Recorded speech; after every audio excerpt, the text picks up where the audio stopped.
நம்ம மார்க்கெட்டில் ரத்த ஆறு ஓடிக்கிட்டு இருக்கு. காலையில் பார்க்கும்போது நிறைய ஸ்டாக்கோட ப்ரைஸு ரொம்ப டவுனில் இருந்தாங்க. அதுக்கப்புறம் மதியம் ஆக ஆக கொஞ்சம் கொஞ்சமாக ரெக்கவர் ஆகியிருக்காங்க. நிஃப்டி 50 அதே மாதிரி தான் காலையில் ஓப்பன் ஆகும் போதெல்லாம் ரொம்ப நெகட்டிவில் இருந்தாங்க. அதுக்கப்புறம் கொஞ்சம் கொஞ்சமாக ரெக்கவர் ஆகிட்டு இருக்காங்க. எப்படி பார்த்தாலும் மார்க்கெட்டு இன்றைக்கி ரத்த ஆறாக தான் இருக்குது. நேற்று ஐடி ஸ்டாக்ஸ் எல்லாமே நல்லா பர்ஃபார்மன்ஸ் பண்ணாங்க, நல்ல ஒரு பாசிட்டிவாக இருந்தாங்க. ஆனால் இன்றைக்கி ஐடி செக்டார் தான் ரொம்ப அடி வாங்கியிருக்கு. நேற்று பாசிட்டிவாக இருந்ததை விட இன்றைக்கி நெகட்டிவாக போயிருக்காங்க. ஐஆர்டிஏ 2 நாளைக்கு முன்னாடி ரிசல்ட் கொடுத்துருந்தாங்க, கம்மியான ரிசல்ட் தான் கொடுத்துருந்தாங்க. ஐஆர்டிஏ ஸ்டாக்கோட ப்ரைஸ் தொடர்ந்து கீழே போயிட்டு இருக்கு. அதை பற்றி பார்ப்போம். என்எஸ்டிஎல்லை பற்றி நம்ம பார்க்க போகிறோம். நம்ம சப்ஸ்கிரைபர்ஸ் நிறைய பேர் நிறைய ஸ்டாக்கை பற்றி கேட்டிருந்தாங்க, அதை பற்றியும் பார்ப்போம். நம்ம ட்ராக் பண்ணிட்டு இருக்கக்கூடிய ஒரு சில கம்பெனி பற்றி பார்க்க போகிறோம். இந்த வீடியோ ஃபுல்லாக பாருங்கள். கண்டிப்பாக இந்த வீடியோவில் நிறைய ஐடியாஸ் இருக்குது, அது கண்டிப்பாக உங்களுக்கு யூஸ்ஃபுல்லாக இருக்கும். ஸ்டாக்கை பற்றி பார்க்கறதுக்கு முன்னாடி இன்வெஸ்ட்மெண்ட்டில் ஒரு ஐடியா பார்த்துடலாம்.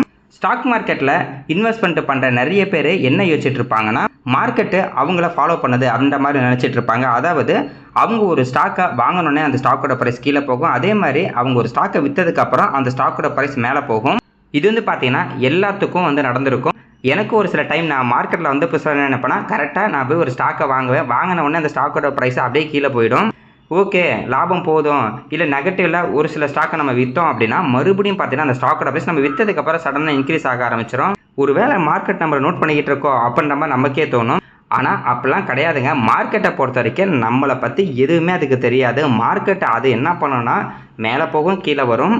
லாங் டேர்மில் மேலே போயிட்டு இருக்கோம். அது மட்டும்தான் மார்க்கெட் அது சடது வேலையை பார்த்துக்கிட்டு இருக்கோம். நம்ம என்ன பண்ணோம்னா மார்க்கெட்டை ஃபாலோ பண்ணால் போதும். எப்போல்லாம் மார்க்கெட் மேலே போகுதோ அதுக்கு முன்னாடியே நம்ம இன்வெஸ்ட்மெண்ட்டை பண்ணிடணும். அதே மாதிரி எப்போல்லாம் மார்க்கெட் கீழே போயிட்டுருக்கோ நம்ம பார்த்தீங்கன்னா ப்ராஃபிட் புக்கிங்கை பார்த்துக்கணும். இந்த எக்ஸ்பீரியன்ஸ் பார்த்தீங்கன்னா உடனே கிடைக்காது. இந்த ஸ்டாக் மார்க்கெட்டில் ரொம்ப நாள் இருந்தால் தான் இந்த எக்ஸ்பீரியன்ஸ் அப்படிங்கிறது கிடைக்கும். அதாவது ஒரு ஸ்டாக்கை நம்ம எப்போ வாங்கணும்னா நல்ல ஒரு லோ ப்ரைஸில் இருக்கும் போது அந்த ஸ்டாக்கில் நம்ம முதலீடு பண்ணிடணும். அதேமாதிரி மார்க்கெட் பார்த்தீங்கன்னா ரொம்ப கீழே இருக்கும்போது நம்ம முதலீடு பண்ணிட்டோம்னா மார்க்கெட் ரிவர்ஸ் ஆகி மேலே போகும். அந்த ஸ்டாக்கோட ப்ரைஸ் பார்த்தீங்கன்னா ரிவர்ஸ் ஆகி மேலே போகும். நல்லா மேலே போனதுக்கப்புறம் மார்க்கெட்டை மறுபடியும் ஏதோ ஒரு பேட் நியூஸ் வரும், ஏதாவது ஒரு பிரச்சனை மார்க்கெட் கீழே வரும். அப்போது நம்ம வாங்கியிருக்க அந்த ஸ்டாக்கோட ப்ரைஸ் கண்டிப்பாக டெம்பரரி கீழே வரும். அப்போ நம்ம ப்ராஃபிட் புக்கிங்கை பார்த்துக்கணும். இந்த பாயிண்ட்ல இருந்து என்ன சொல்லுவார்னா, மார்க்கெட்டுக்கு நம்மளை பற்றி எதுவுமே தெரியாது. மார்க்கெட்டை பொறுத்த வரைக்கும் அது பேசட்டுக்கு அது வேலையை பார்த்துக்கிட்டு இருக்கோம். நம்ம அது கூட சேர்ந்து அது என்ன பண்ணுதோ அதுக்கேற்ற மாதிரி நம்ம இன்வெஸ்ட்மெண்ட்டை மாற்றிக்கிட்டே இருந்தோம்னா ஈஸியாக நம்மளால் மார்க்கெட்டில் இருந்து ரிட்டர்ன் அப்படின்னு எடுக்க முடியும். ஃபஸ்ட்டு நிஃப்டி 50 பற்றி பார்த்தாலாம். நிஃப்டி 50 பார்த்தீங்கன்னா காலையில் ஓப்பன் ஆகும்போது கொஞ்சம் கம்மியான நெகட்டிவில் தான் ஓப்பன் ஆனாங்க. ஆனால் மதியெல்லாம் பார்த்தீங்கன்னா ஃபுல்லாக கீழே போயிட்டாங்க. கிட்டத்தட்ட ஒரு கட்டத்தில் 23,180 புள்ளி பக்கத்தில் போனாங்க. அதுக்கப்புறம் பார்த்தீங்கன்னா கொஞ்சம் கொஞ்சமாக ரெக்கவர் ஆனாங்க. இப்போதைக்கு ஒரு 73 புள்ளி நெகட்டிவில் தான் ட்ரேட் ஆகிட்டு இருக்கு. எம்ஓ ஸ்மால் 250 பார்த்தீங்கன்னா 0.18% பாசிட்டிவ். பேங்க் பீஸ் பார்த்தீங்கன்னா 0.74% பாசிட்டிவ். எம்ஓ டிஃபென்ஸ் 0.23% பாசிட்டிவ். சில்வர் பார்த்தீங்கன்னா கிட்டத்தட்ட 1.88% negative. Gold 0.75% negative. Auto 0.27% positive. IT bees 5.33% negative. அதாவது நேற்று பார்க்கும்போது ஐடி பீஸ் பார்த்தீங்கன்னா கிட்டத்தட்ட 4% பாசிட்டிவாக இருந்துச்சு. இன்றைக்கி கிட்டத்தட்ட 5% நெகட்டிவ். நேற்று எந்த அளவுக்கு ஐடி ஸ்டாக்லாம் இன்க்ரீஸ் ஆனாங்களோ அதை விட அதிகமாக இன்றைக்கி கீழே போயிருக்காங்க. மிட் 150 பீஸ் 0.20% நெகட்டிவ். நிஃப்டி 50ல் டாப் 5 கெய்னர்ஸை பொறுத்த வரைக்கும் அப்போலோ ஹாஸ்பிட்டல் இருக்காங்க, Tata Motors passenger vehicle, Max Health care, ICICI bank, Trent இருக்காங்க. அதே மாதிரி டாப் 5 லூசர்ஸில் TCS, Tech Mahindra, HCL Technologies, Infosys, Wipro. இன்றைக்கி ஐடி தான் மார்க்கெட் ஃபுல்லாக கீழே கொண்டு போயிருக்காங்க. இதில் ஒரு சில பேர் ஒரு சில தப்பு நேற்று பண்ணியிருப்பாங்க. அதாவது நேற்று என்ன பண்ணியிருப்பாங்கன்னா ஐடி ஸ்டாக் வாங்கியிருப்பாங்க, ஏன்னா இன்க்ரீஸ் ஆகுது அப்படிங்கிறதுக்காக வாங்கியிருப்பாங்க. அப்படி நம்ம அவசரப்பட்டு வாங்கக்கூடாது. அதாவது ஒரு ஸ்டாக்கோட ப்ரைஸ் நல்லா இன்க்ரீஸ் ஆகுது அப்படின்னு நம்ம போய் வாங்காமல் எப்போல்லாம் கீழே வருது. இப்போ பாருங்கள் இன்றைக்கி ஃபுல்லாக கீழே வந்துருச்சு. இன்றைக்கி நம்ம ஒரு வாய்ப்பாக பார்க்கலாம். அதாவது நேற்று வாங்குறத விட இன்றைக்கி இந்த மாதிரி டவுன் ஆனதுக்கப்புறம் நம்ம அது வாய்ப்பாக பார்க்கணும். அப்படியே மாற்றி பண்ணக்கூடாது. அதாவது ஸ்டாக்கோட ப்ரைஸு கம்மியானதுக்கப்புறம் தான் வாங்கணும், இன்க்ரீஸ் ஆனதுக்கப்புறம் விற்கணும். நிறைய பேர் அப்படியே மாற்றி பண்ணுவாங்க. இன்க்ரீஸ் ஆகும்போது வாங்குவாங்க, கம்மியாகும் போது நஷ்டத்தில் கூட விற்பாங்க. அப்படி நீங்கள் பண்ணாதீங்க. கைனஸ் டெக்னாலஜி இந்தியா லிமிடெட் இந்த ஸ்டாக்கை பற்றி இப்போ நம்ம தொடர்ந்து பார்த்துக்கிட்டு தான் இருக்கோம். இந்த ஸ்டாக்கோட ப்ரைஸ் பார்த்தீங்கன்னா அதோட கையில் இருந்து இப்போதைக்கு ரொம்ப லோ ப்ரைஸில் ட்ரேட் ஆகிட்டு இருக்கு. கரண்ட் ப்ரைஸ் 3,172 ரூபாய்க்கு ட்ரேட் ஆகிட்டு இருக்கு. இது கிட்டத்தட்ட 7,550 ரூபாய்க்கு மேலே இந்த ஸ்டாக்கோட ப்ரைஸ் போணுச்சு. அதுக்கப்புறம் பார்த்தீங்கன்னா கொஞ்சம் கொஞ்சமாக கம்மியாயிருச்சு. இதில் இருந்து நான் ஒன்று தெரிஞ்சுக்கிட்டேன். என்னன்னா ஆல்ரெடி சூப்பரான ஒரு கம்பெனியோட ஸ்டாக்கோட ப்ரைஸ் கீழே இருந்துச்சுன்னா என்னதான் மார்க்கெட் வந்து கீழே போனாலும் அந்த ஸ்டாக்கோட ப்ரைஸு அந்த அளவுக்கு கீழே போகாமல் அப்படியே தான் வந்து இருக்கும். எக்ஸாம்பிளுக்கு இப்போ இந்த ஸ்டாக்கோட ப்ரைஸ் வந்து பாருங்கள், ஏற்கனவே 7500 இப்போதைக்கு 3200 பக்கத்தில் வந்து ட்ரேட் ஆகிட்டு இருக்கு. இன்றைக்கி வந்து பார்த்தீங்கன்னா நிறைய ஸ்டாக்கோட ப்ரைஸு ஒரு 2% 3% கீழே போனாங்க. அதுக்கப்புறம் கொஞ்சம் கொஞ்சமாக ரெக்கவர் ஆனாங்க. ஆனால் இந்த ஸ்டாக்கோட ப்ரைஸ் வந்து பார்த்தீங்கன்னா லாஸ்ட்டு இப்போ ஒரு 2 வாரமாகவே வந்து கீழே தான் இருக்குது. ஏன்னா ஆல்ரெடி அது கீழே இருக்குது. இதுக்கப்புறம் கீழே போகிறதுக்கு வாய்ப்பு அப்படிங்கிறது ரொம்ப ரொம்ப கம்மியாக இருக்குது. இதில் இருந்து நம்ம என்ன தெரிஞ்சுக்கலாம்னா, என்னதான் மார்க்கெட் வந்து ரொம்ப அடி வாங்கி கீழே போனாலுமே நம்மக்கிட்ட இருக்கக்கூடிய ஸ்டாக்கோட ப்ரைஸ் ஆல்ரெடி ரொம்ப கீழே தான் இருக்குன்னா அதுக்கப்புறம் கீழே போகிறதுக்கு வாய்ப்பு அப்படிங்கிறது ரொம்ப ரொம்ப கம்மி அப்படின்னு நம்ம தெரிஞ்சுக்கலாம். அதனால நம்ம என்ன பண்ணலாம், இப்போ சூப்பரான கம்பெனியோட ஸ்டாக்கோட ப்ரைஸ் ரொம்ப கீழே வந்ததுக்கப்புறம் அது நல்ல ஒரு வாய்ப்பாக வந்து பார்க்கலாம். என்னை பொறுத்த வரைக்கும் இப்போ இந்த கம்பெனி வந்து பார்த்தீங்கன்னா நல்ல ஒரு வாய்ப்பாக தான் இருக்குது. அதனால தான் இந்த ஸ்டாக்கை பற்றி இப்போ நம்ம வந்து அடிக்கடி வந்து பேசிக்கிட்டு இருக்கோம். பார்ப்போங்க, இங்கே இருந்தால் அப்படியே ரெக்கவர் ஆனிச்சுன்னா ரொம்ப நல்லாயிருக்கும். அடுத்தது IRDA, Indian renewable energy development agency limited. இவங்க வந்து பார்த்தீங்கன்னா ரினியூவபிள் எனர்ஜியில் இருக்கக்கூடிய கம்பெனிக்கெல்லாம் ஃபைனான்ஸ் தரக்கூடிய ஒரு ஃபைனான்ஸ் கம்பெனி. ரினியூவபிள் எனர்ஜியை பொறுத்த வரைக்கும் இப்போ நல்ல ஒரு குரோத்தில் தான் வந்து இருக்குது. நம்ம இந்தியா மட்டும் கிடையாது, குளோபலாக வந்து பார்த்தீங்கன்னா ரினியூவபிள் எனர்ஜிக்கு நிறைய வந்து கான்சன்ட்ரேஷன் வந்து பண்ணிக்கிட்டு இருக்காங்க. இவங்களோட பிஸ்னஸ் அப்படின்னு வந்து பார்த்தீங்கன்னா பேங்க்கு, பாண்ட்ஸ் அண்ட் இன்ஸ்டியூஷனல் பேங்கர்ஸ்ட இருந்து அமௌண்ட் வாங்கி, அதாவது பணத்தை வாங்கி அது வந்து பார்த்தீங்கன்னா ரினியூவபிள் எனர்ஜியில் இருக்கக்கூடிய கம்பெனிக்கெல்லாம் வட்டிக்கு வந்து கொடுத்துட்டு இருக்காங்க. இவங்க பணம் வாங்குகிற இடத்துல வட்டி வந்து பார்த்தீங்கன்னா ரொம்ப கம்மியான வட்டிக்கு வாங்கி இவங்க கொடுக்கக்கூடிய அந்த கடன் அப்படிங்கிறது ரொம்ப அதிகமான வட்டிக்கு வந்து கொடுத்துட்ருக்காங்க. அதனால் இவங்களுக்கு அதிகப்படியான ப்ராஃபிட் வந்து கிடைக்கிது. இவங்க சோலார் பவரில் இருக்கக்கூடிய கம்பெனிக்கும், wind power, green hydrogen, battery storage, EV charging infrastructure கம்பெனிக்கும் லோன் வந்து கொடுத்துக்கிட்டு இருக்காங்க. இவங்களோட பெரிய ஸ்ட்ரென்த் என்னன்னா, இப்போ நம்ம வந்து பார்த்தீங்கன்னா க்ரீன் எனர்ஜிக்கு தான் நம்ம இந்தியா வந்து ஃபுல் அண்ட் ஃபுல் வந்து மாறிக்கிட்டு இருக்கு. குளோபலாக பார்க்கும்போது க்ரீன் எனர்ஜிக்கு தான் நிறைய பேர் வந்து மாறிக்கிட்டு இருக்காங்க. அதனால் இவங்களுக்கு மிகப்பெரிய அட்வான்டேஜ் இருக்குது. அதேமாதிரி ரிஸ்க் வந்து பார்த்தீங்கன்னா, இப்போ இவங்க ஏதாவது ஒரு கம்பெனிக்கு வந்துட்டு லோன் கொடுப்பாங்க, திடீர்னு அந்த கம்பெனி வந்து க்ளோஸ் ஆகுது அப்படின்னா இவங்க கொடுத்த அந்த லோன் வந்து பார்த்தீங்கன்னா இவங்களுக்கு திரும்பி வராது. அது மட்டும் தான் இவங்களுக்கு வந்து பெரிய ஒரு ரிஸ்க்காக வந்து இருக்கும். இது மட்டும் இவங்களுக்கு பார்த்தீங்கன்னா ரிஸ்க்காக வந்து இருக்கும். கரண்ட் ப்ரைஸ் ₹122 வந்து ட்ரேட் ஆகிட்டு இருக்கு. இவங்க லிஸ்ட்டான இருந்து இப்போ வரைக்கும் 94% ஸ்டாக்கோட ப்ரைஸ் வந்து இன்க்ரீஸ் ஆயிருக்கு. கிட்டத்தட்ட ₹270 மேலே இருந்துச்சு. இப்போ வெறும் ₹122 தான் வந்து ட்ரேட் ஆகிட்டு இருக்கு. மார்க்கெட் கேப் 34,399 கோடிக்கு மேலே வந்து இருக்கு. ஸ்டாக்கோட பி ரேஷியோ பொறுத்த வரைக்கும் 18.4 இருக்குது. இண்டஸ்ட்ரி பி ரேஷியோ வந்து பார்த்தீங்கன்னா 18.4 இருக்குது. Book value ₹46, dividend yield 0.48%, ROCE 9.65%, ROE 18%, ROIC 9.65%, OPM 87.3% வந்து இருக்குது. இன்டென்சிக் வேல்யூ ₹109, பிஜி ரேஷியோ 0.62 வந்து இருக்குது. டெப்ட் ஈக்விட்டி 5.41. இவங்க ஃபைனான்ஸ் அப்படிங்கிறனால டெப்ட் ஈக்விட்டி வந்து அதிகமாக தான் வந்து இருக்கும். இது வந்து நார்மல் தான். ப்ரைஸ் டு புக் வேல்யூ பார்க்கும்போது 2.68 வந்து இருக்காங்க. ஓவராலாக இந்த ரேஷியோ வந்து பார்த்தீங்கன்னா நார்மலான ஒரு ரேஷியோ தான். அடுத்தது இவங்களோட CAGR வந்து பார்க்கலாம். லாஸ்ட்டு 10 வருஷத்தில் இவங்களோட சேல்ஸ் growth 22%, ப்ராஃபிட் growth வந்து பார்த்தீங்கன்னா 20% வந்து இருக்குது. லாஸ்ட்டு ஒரு வருஷத்தில் வந்து பார்த்தா கூட இவங்களோட சேல்ஸ் growth 23%, ப்ராஃபிட் growth 10% இருக்குது. லாஸ்ட்டு 10 வருஷத்தில் கொஞ்சம் ப்ராஃபிட் வந்து பார்த்தீங்கன்னா இன்க்ரீஸ் ஆகிருக்கு. இதுவே லாஸ்ட்டு ஒரு வருஷத்தில் வந்து பார்க்கும் போது தான் இவங்களோட ப்ராஃபிட் அப்படிங்கிறது கம்மியாக இருக்குது. அதுக்கு அடுத்தது ஸ்டாக்கோட ப்ரைஸை பொறுத்த வரைக்கும் இன்னும் 3 வருஷம் கூட வந்து முடியலை. ஆனால் லாஸ்ட் ஒரு வருஷத்தில் 28% இந்த ஸ்டாக் வந்து நெகட்டிவ் ரிட்டர்ன் கொடுத்துருக்கு. ரிட்டர்ன் ஈக்விட்டி வந்து பார்த்தீங்கன்னா கிட்டத்தட்ட 18% வந்து இருக்குது. இவங்களோட ரிசல்ட் வந்து பார்த்தலாம், இவங்க ரிசல்ட் தான் முக்கியமான காரணம் இப்போ ஸ்டாக்கோட ப்ரைஸ் கீழே போனதுக்கு. ஃபர்ஸ்ட் வந்து பார்த்தீங்கன்னா குவார்டர்லி ரிசல்ட்டில் மார்ச் 2026 ரெவன்யூ ₹2175 மீன்ஸ் இது வந்து பார்த்தீங்கன்னா கோடி 2175 கோடி. நெட் ப்ராஃபிட் வந்து பார்த்தீங்கன்னா 543 கோடி வந்து கொடுத்துருக்காங்க.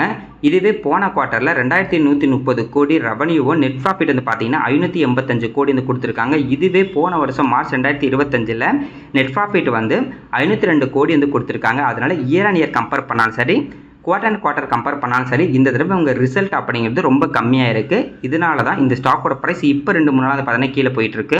எப்போலாம் ஒரு கம்பெனியோட ரிசல்ட் வந்து கம்மியாகுதோ அப்போ வந்து பார்த்தீங்கன்னா அந்த ஸ்டாக்கோட ப்ரைஸ் வந்து கீழே போகும். அதேமாதிரி ரிசல்ட் அதிகமாகும் போது அந்த ஸ்டாக்கோட ப்ரைஸ் வந்து அதிகமாகும்.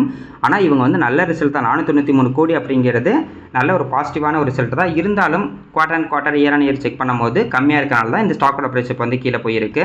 அடுத்தது இவங்களோட ப்ராஃபிட் அண்ட் லாஸ் ஸ்டேட்மெண்ட் வந்து பார்க்கலாம். மார்ச் 2026 இவங்களோட ரெவன்யூ வந்து பாருங்கள் 8309 கோடி வந்து இருந்திருக்கு. இதுவே ஒரு 10 வருஷத்துக்கு முன்னாடி மார்ச் 2015 இவங்களோட ரெவன்யூ அப்படிங்கிறது 1118 கோடியாக வந்து இருந்திருக்கு. அப்போ நெட் ப்ராஃபிட் வந்து பார்த்தீங்கன்னா வெறும் 272 கோடி தான். இப்போ வந்து நெட் ப்ராஃபிட் வந்து பார்த்தீங்கன்னா 1873 கோடி வந்து இருக்குது. இயர் ஆன் இயர் பாருங்கள், இவங்களோட நெட் சேல்ஸும் சரி நெட் ப்ராஃபிட்டும் சரி இன்க்ரீஸ் ஆகிட்டே இருக்குது. என்ன இந்த குவார்ட்டரில் வந்து பார்த்தீங்கன்னா தான் கம்மியான ரிசல்ட் கொடுத்துருக்கு. ஆனால் இயர் ஆன் இயர் கம்பேர் பண்ணும்போது நல்ல ரிசல்ட்டை தான் வந்து போஸ்ட் பண்ண வந்து பண்ணிக்கிட்டு இருக்காங்க. இந்த ஸ்டாக்கில் இப்போ பார்த்தீங்கன்னா நிறைய பேர் வந்து இன்வெஸ்ட்மெண்ட் பண்ணியிருக்காங்க. ஹையில் வந்து இன்வெஸ்ட்மெண்ட் வந்து பண்ணியிருக்காங்க. இப்போ கீழே போயிட்டு இருக்கு, என்ன பண்ணலாம் அப்படின்ற மாதிரி கேட்டிருந்தாங்க. ஒன்றும் பிரச்சனை இல்லைங்க. இது வந்து நம்ம வந்து ஒரு வாய்ப்பாக கூட பார்க்கலாம். ஏன்னா கம்பெனிக்கு எந்த ஒரு பிரச்சனையும் கிடையாது. இதோட நெட் ப்ராஃபிட் வந்து பார்த்தீங்கன்னா இயர் அண்ட் இயர் வந்து அதிகமாகிட்டே தான் வந்து இருக்குது. இப்போதைக்கு கீழே போகிறதெல்லாம் இது வந்து டெம்பரரி நம்ம வந்து யூஸ் பண்ணிக்கலாம். இப்போ தான் கையில் வாங்கியிருந்தா கூட இப்போ ரொம்ப கீழே இருக்குன்னா கூட நம்மகிட்ட அமௌண்ட் இருந்துச்சுன்னா அப்பப்போ கொஞ்சமாக நம்ம அக்குமுலேட் பண்ணிட்டோம்னா நம்மளோட ஆவரேஜ் ப்ரைஸ் அப்படிங்கிறது கம்மியாகும். மார்க்கெட் ரிவர்ஸ் ஆகும்போது நமக்கான ரிட்டர்ன் அப்படிங்கிறது கண்டிப்பாக வந்து கிடைக்கும். அதனால் பயப்படாமல் இருங்க. அமௌண்ட்டில் என்ன பண்ணுறதுன்னு கேட்டாலும் சும்மா இருங்க, பார்க்கலாம். இன்னும் கொஞ்ச நாள் கழிச்சு அதுவே மெதுவாக வந்து ரிவர்ஸ் ஆகும். அது வரைக்கும் நம்ம வந்து பொறுமையாக வந்து இருக்கலாம். அடுத்தது NSDL, national security depository limited. இவங்க டெபாசிட்ரி ஒர்க் தான் வந்து பண்ணிட்டு இருக்காங்க. சிம்பிளாக சொல்லலாம் டிஜிட்டல் வாலெட்டாக வந்து இருக்குது. ஷேர்ஸ் அண்ட் செக்யூரிட்டிஸ்க்கு டிஜிட்டலாக வந்து பார்த்தீங்கன்னா ஸ்டோர் பண்ணி வச்சுக்குவாங்க. எக்ஸாம்பிளுக்கு இப்போ நம்ம ஒரு ஸ்டாக்கை வாங்கும் போது அந்த ஸ்டாக்கை நம்ம டிமேட் அக்கௌண்ட் பையனு கொடுத்தோடனே அந்த டீட்டெயில்ஸ் வந்து பார்த்தீங்கன்னா NSDL வந்து ஸ்டோர் பண்ணி வந்து வச்சுக்குவாங்க. அதேமாதிரி செல் பண்ணும் போது அந்த டீட்டெயில்ஸ் வந்து பார்த்தீங்கன்னா NSDL வந்து ஸ்டோர் பண்ணி வந்து வச்சுக்குவாங்க. இது மட்டும் கிடையாது, இவங்க வந்து பார்த்தீங்கன்னா கார்ப்பரேட் ஆக்ஷனுக்கு இவங்க வந்து ஹெல்ப் பண்ணுறாங்க. இந்த டிவிடெண்ட் தரது, போனஸ் தரது, ஸ்பிளிட் கம்பெனிலாம் தரது, அதுக்கு வந்து இவங்க வந்து ஹெல்ப் பண்ணுறாங்க. அதாவது இப்போ நம்ம மார்க்கெட்டில் என்னென்ன ஒர்க் பண்ணுறோமோ அந்த டிஜிட்டலாக இவங்க வந்து ஸ்டோர் பண்ணி வச்சுக்கிறனால இவங்களுக்கான கமிஷன் அப்படிங்கிறது கிடச்சிக்கிட்டு தான் வந்து இருக்கும். நம்ம மார்க்கெட்டில் வந்து பார்த்தீங்கன்னா 2 கம்பெனி தான் இருக்குது, ரொம்ப பெரிய கம்பெனி. NSDL வந்து பார்த்தீங்கன்னா CDSL. மேக்ஸிமம் நம்ம யூஸ் பண்ணுற புரோக்கருக்கு எல்லாத்துக்குமே CDSL வந்து டெபாசிட்ரி ஒர்க் வந்து பண்ணிட்டு இருப்பாங்க. இந்த NSDL பொறுத்தவரைக்கும் பெரிய பெரிய மியூச்சுவல் ஃபண்டோட கிளைண்ட்டாக வந்து இவங்க வந்து இருப்பாங்க. அதாவது இவங்களோட கிளைண்ட் எல்லாமே பெரிய பெரிய மியூச்சுவல் ஃபண்டாக இருப்பாங்க. எந்த அளவுக்கு நம்ம ஸ்டாக் மார்க்கெட் வந்து க்ரோத் ஆகுதோ அந்த அளவுக்கு இந்த கம்பெனி பார்த்தீங்கன்னா க்ரோத் வந்து ஆகும். இப்போ ரீசெண்டாக தான் இவங்க வந்து லிஸ்ட் ஆனாங்க. லிஸ்டிங் என்னமோ நல்லா தான் கொடுத்தாங்க. ஆனால் லிஸ்ட் ஆனதுக்கப்புறம் வந்து பார்த்தீங்கன்னா இந்த ஸ்டாக்கோட ப்ரைஸ் தொடர்ந்து கீழே போயிட்டு இருக்கு. இப்போதைக்கு கிட்டத்தட்ட 37% நெகட்டிவ்ல வந்து இருக்குது. கரண்ட் ப்ரைஸ் 808 ரூபாய்க்கு வந்து ட்ரேட் ஆகிட்டு கிட்டத்தட்ட 1300 ரூபாய்க்கு மேலே இருந்துட்டு இப்போ வந்து பார்த்தீங்கன்னா 808 ரூபாய்க்கு தான் இருக்குது. மார்க்கெட் கேப் 16,000 கோடிக்கு மேலே வந்து இருக்காங்க. ஸ்டாக்கோட பீரியேஷன் 42 இருக்குது, இன்ட்ரெஸ்ட் பீரியேஷன் 42 இருக்குது, book value 218, dividend yield 0.25%, ROC 23%, ROE 17%, ROIC 42%, OPM 28% வந்திருக்கு. இது வந்து பார்த்தீங்கன்னா ஓவரால் ரொம்ப சூப்பரான பர்சன்டேஜ். இன்ட்ரென்சிக் வேல்யூ 484 வந்திருக்கு. பேஜ் ரேஷியோ 2.34 இருக்காங்க. டெப்ட் ஈக்விட்டி 0.01. இவங்களுக்கு கடனே கிடையாது. பிரைஸ் டு புக் வேல்யூ பார்க்கும்போது கூட 6.79 வந்து இருக்காங்க. இவங்களோட CAGR நம்ம எடுத்து பார்த்தா கூட லாஸ்ட் 5 வருஷத்தில் சேல்ஸ் குரோத் 27%, ப்ராஃபிட் குரோத் 15% வந்து இருக்குது. ரிட்டர்ன் ஈக்விட்டி பார்த்தீங்கன்னா கிட்டத்தட்ட 18% இருக்குது. ஸ்டாக்கோட ப்ரைஸை பொறுத்த வரைக்கும் இன்னும் லிஸ்ட் ஆகி 1 வருஷம் கூட ஆகலை.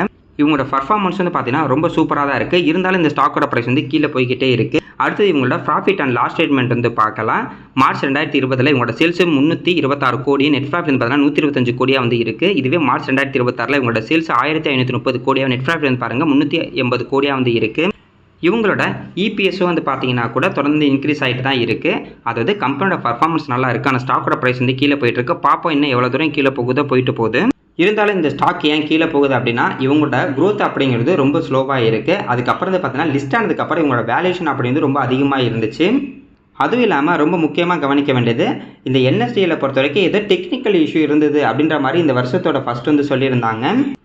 ஏதோ ஷேர் செட்டில்மெண்ட் பண்ணுறதுல ஏதோ ஒரு ப்ராப்ளம் இருந்துச்சு அப்படின்ற மாதிரி சொல்லியிருந்தாங்க. அது வந்து பார்த்தீங்கன்னா கொஞ்சம் நெகட்டிவ் வந்து போயிடுச்சு.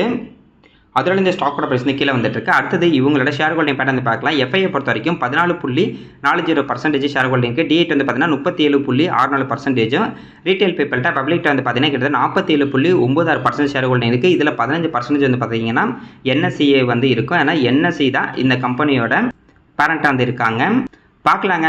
இப்போதைக்கு இந்த ஸ்டாக்கோட ப்ரைஸ் கீழே போகிற வரைக்கும் போகட்டும். ஆனால் கண்டிப்பாக இந்த ஸ்டாக் வந்து பார்த்தீங்கன்னா நல்லா வந்து பர்ஃபார்மன்ஸ் வந்து பண்ணோம். என்னை பொறுத்த வரைக்கும் வந்து பார்த்தீங்கன்னா NSDL விட CDSL வந்து நல்லா வந்து பர்ஃபார்மன்ஸ் வந்து பண்ணிட்டு இருக்காங்க பிஸ்னஸ் குரோத் வரைக்கும். பார்ப்போங்க, இதுக்கப்புறம் இன்க்ரீஸ் ஆனால் ரொம்ப நல்லா இருக்கும். அடுத்தது NTPC. இவங்க வந்து பார்த்தீங்கன்னா பவர் ஜெனரேஷன் டிஸ்ட்ரிபியூஷன் பிஸ்னஸ் தான் இருக்காங்க. அதாவது இவங்க வந்து பார்த்தீங்கன்னா எலக்ட்ரிசிட்டியை ப்ரொடியூஸ் பண்ணி அந்த எலக்ட்ரிசிட்டி வந்து பார்த்தீங்கன்னா ஸ்டேட் எலக்ட்ரிசிட்டி போர்டுக்கு இல்லைனா டிஸ்ட்ரிபியூஷன் கம்பெனிக்கும் இவங்க வந்து பார்த்தீங்கன்னா செல் வந்து பண்ணிகிட்டு இருக்காங்க. இந்த கம்பெனி வந்து பார்த்தீங்கன்னா இந்தியாவோட மிகப்பெரிய கம்பெனி. பவர் ஜெனரேட்டிங்கில் கிட்டத்தட்ட 76,598 மெகாவாட்டுக்கான பவர் வந்து பார்த்தீங்கன்னா இவங்க ஜெனரேட் வந்து பண்ணிகிட்டு இருக்காங்க. இவங்க பவர் வந்து பார்த்தீங்கன்னா கோல் பேஸ்டு தெர்மல் பவர் பிளான்ட்டில் இருந்தும், கேஸ் பேஸ்டு பவர் பிளான்ட்டில் இருந்தும், hydro electric project, solar and wind power project வந்து பண்ணிகிட்டு இருக்காங்க. அதுக்கு அடுத்தது இவங்ககிட்ட வந்து பார்த்தீங்கன்னா கோல் மைனிங்கே இருக்குது. ஏன்னா இப்போ அவங்க வந்து பவர் ஜெனரேட் பண்ணும்போது அவங்களுக்கு கோல் தேவைப்படும். இப்போ வெளியிருந்து வாங்கிட்டு இருந்தாங்கன்னா அதுக்கு வந்து அதிகப்படியான காசு இவங்க வந்து கொடுக்குற மாதிரி இருக்கும். அதனால் இவங்க வந்து பார்த்தீங்கன்னா கோல் மைனிங்கும் வச்சுருக்காங்க. அதர் பிஸ்னஸை பொறுத்த வரைக்கும் பவர் ட்ரேடிங் பண்ணிட்டு இருக்காங்க, கன்சல்டன்சி பண்ணிட்டு இருக்காங்க, மொபிலிட்டி பண்ணிட்டு இருக்காங்க. அதுக்கப்புறம் இந்த ட்ரைனிங் அண்ட் இன்ஜினியரிங் சர்வீஸும் வந்து பண்ணிட்டு இருக்காங்க. இந்த கம்பெனியை நிறைய இன்வெஸ்டர் வந்து நோட் பண்ண முக்கியமான காரணம்னா இவங்க வந்து பார்த்தீங்கன்னா கவர்மெண்ட் கம்பெனி. அதுக்கப்புறம் இவங்க இருக்கக்கூடிய இந்த பிஸ்னஸ் அப்படிங்கிறது கேஷ் ஃப்ளோ அப்படிங்கிறது ஸ்டேபிளாக வந்துகிட்டே இருக்கும். அதுவும் இல்லாமல் இப்போ கரண்டோட டிமாண்ட் அப்படிங்கிறது அதிகமாகிட்டு இருக்கு. அடுத்தது இவங்க டிவிடெண்ட்டும் ஓரளவுக்கு நல்ல டீசென்ட்டான டிவிடெண்ட் வந்து கொடுத்துட்டு இருக்காங்க. அதுக்கு அடுத்தது பார்த்தீங்கன்னா ரினியூவபிள் எனர்ஜிலையும் இவங்க வந்து இப்போ கொஞ்சம் க்ரோத்தில் இருக்காங்க. இதோட ரிஸ்க் அப்படின்னு பார்த்துக்கிட்டா இவங்களோட க்ரோத் அப்படிங்கிறது பார்த்தீங்கன்னா கொஞ்சம் கம்மியாக இருக்குது ஓவரால் பிஸ்னஸை பொறுத்த வரைக்கும். அதுக்கப்புறம் பார்த்தீங்கன்னா இவங்களுக்கு லார்ஜ் கேபிட்டல் வந்து தேவைப்படும்.